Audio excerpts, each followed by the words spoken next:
തിരുവല്ലത്ത് യുവതിയുടെ ആത്മഹത്യയിൽ പോലീസ് തിരയുന്ന പ്രതി നൌഫലിനെതിരെ ഗാർഹിക പീഡന വകുപ്പുകൾ ചുമത്തി. ഭർത്തൃമാതാവിനെതിരെയും ഗാർഹിക പീഡന കുറ്റം ചുമത്തും.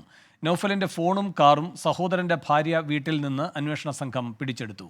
പ്രതിക്കായി തെരച്ചിൽ തുടരുകയാണ്. എ വി ജയശങ്കർ തിരുവനന്തപുരത്ത് നിന്ന് കൂടുതൽ വിവരങ്ങളുമായി ചേരുന്നു. ജയശങ്കർ, എന്താണ് വിശദാംശങ്ങൾ?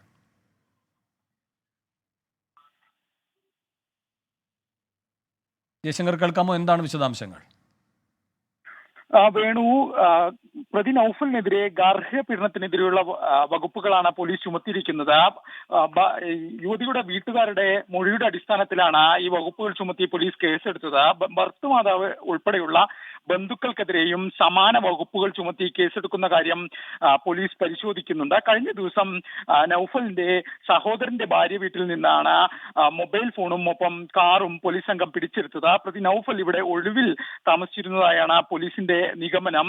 ഇതുമായി ബന്ധപ്പെട്ട് നടത്തിയ അന്വേഷണത്തിലാണ് ഇവിടെ നിന്ന് കാറും ഫോണും അന്വേഷണ സംഘം പിടിച്ചെടുത്തത്. എന്തായാലും ഈ സംഭവവുമായി ബന്ധപ്പെട്ട് കൂടുതൽ അന്വേഷണം നടത്താൻ തന്നെയാണ് പോലീസിന്റെ തീരുമാനം. കാരണം ഗാർഹിക പീഡനം ഉൾപ്പെടെയുള്ള കാര്യങ്ങൾ നടന്നു എന്ന് തെളിയിക്കുന്നതിന് ഡിജിറ്റൽ തെളിവുകൾ ആവശ്യമാണ്. ഇതുമായി ബന്ധപ്പെട്ട് കൂടുതൽ മൊബൈൽ ഫോണും മറ്റും ശാസ്ത്രീയ പരിശോധനയ്ക്ക് അയച്ച് കൂടുതൽ തെളിവുകൾ സംഘടിപ്പിച്ച ശേഷം സ്ത്രീധന നിരോധന നിയമം ഉൾപ്പെടെയുള്ള വകുപ്പുകൾ ചുമത്തുന്ന കാര്യം പോലീസ് പരിശോധിക്കും. എന്തായാലും പോലീസ് ഇതിൽ സമഗ്രമായ അന്വേഷണം നടത്തുന്നു.